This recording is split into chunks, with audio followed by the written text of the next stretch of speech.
tanda wedi nanging kuwi dalan sejati.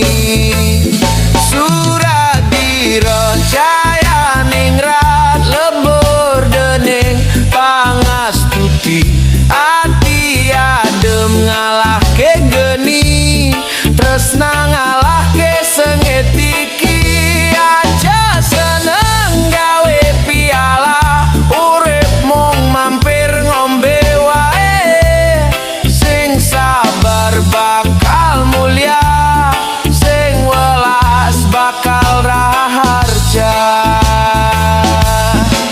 Aja gumedhe merko duweni banda donya ora langgeng nganti mati yen isa tulung-tulungana ben uripmu kebak berkah.